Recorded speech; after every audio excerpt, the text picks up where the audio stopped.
টুইটারে এই নারীদেরকে প্রতিকার হিসেবে জামাতের আমি যে আখ্যা দিয়েছে তার প্রতিবাদে আজকের বিক্ষোভ কর্মসূচির পরবর্তী সমাবেশে বাংলাদেশ জাতীয়তাবাদী ছাত্র দলের পক্ষ থেকে সবাইকে জানাচ্ছি আসসালামু আলাইকুম।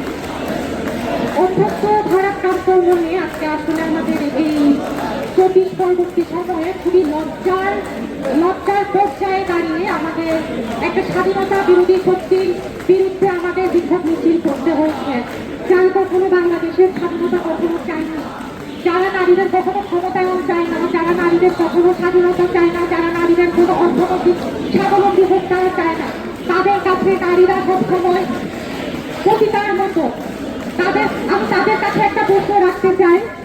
তারা বলছিল যে বাংলাদেশে নারীরা যারা ঘরের বাইরে যায় তারা তাদেরকে পতিতাবৃত্তি মনে করে। তাদের কাছে আমাদের প্রশ্ন, আপনাদের যে জামাতের নারী কর্মীরা পাড়ায় পাড়ায় বীরপ্রতি এলাকায় গিয়ে যে মানুষের কাছ থেকে বিকাশ নাম্বার চাচ্ছে এবং তারা বাইরে গিয়ে এ ধরনের কর্মকাণ্ড করা হচ্ছে, তাহলে কি আপনারা এদেরকে পতিতা হিসেবে কি রাস্তা দাঁড়িয়েছেন? প্রিয় উপস্থিতি, আপনারা দেখবেন বিশেষ করে ঢাকা বিশ্ববিদ্যালয়ে নারীদেরকে তারা কিভাবে গৃহতাহানি করার পরে সেই ব্যক্তিকে কিভাবে ফুলের মালা দিয়ে তারা থানা থেকে ছাড়িয়ে এনেছে একটা মত সৃষ্টি করে। চট্টগ্রামে আমরা দেখেছি কিভাবে নারীকে লাথি মেরে তারা নারীদেরকে অপদস্থ করেছে এবং তাদেরকে তারা ফুলের মালা গলায় দিয়ে থানা থেকে বের করে নিয়ে এসেছে। এদের কাছ থেকে বাংলাদেশের নারীরা কি আশা করবে? তারা তো বাংলাদেশের নারীদেরকে কখনোই নারী হিসেবে দেখে না, তারা নারীদেরকে সবসময় দাসী হিসেবে দেখে। তারা সেই মধ্যযুগের কায়দায় মধ্যযুগে আমরা শুনেছিলাম যে নারীদেরকে নারী জন্ম নিলে সেই পরিবারে নারীদেরকে কবর দেওয়া হতো, জীবন্ত কবর দেওয়া হতো নারী শিশুকে।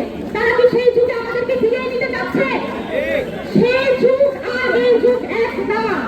বাংলাদেশের নারীরা 24-এ যে গণ অভ্যুত্থান দেখিয়েছে, আপনারা কি মনে করেন এই নারীদের কি আপনারা আবারও সেই ঘরবন্দি করবেন? আপনারা যদি সেটা মনে করেন তাহলে সেটা আপনাদের ভুল।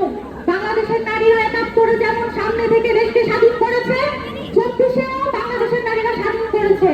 আপনাদের এই ধরনের কোন কর্মকাণ্ড বাংলাদেশের নারীরা মেনে নিবে না এবং কোনোভাবেই নিবে না। আমি আজকের এই সমাবেশ থেকে বলতে চাই, জামাতের আমি আমাদের নারীদেরকে যেভাবে পতিতা হিসেবে যেভাবে আখ্যা দিয়েছে, এই জন্য তার প্রকাশ্যে ক্ষমা চাইতে হবে হাতে পায়ে পড়ে। আমি আর কিছু বলবো না, আমি এই বলে আমার বক্তব্য শেষ করছি। ধন্যবাদ।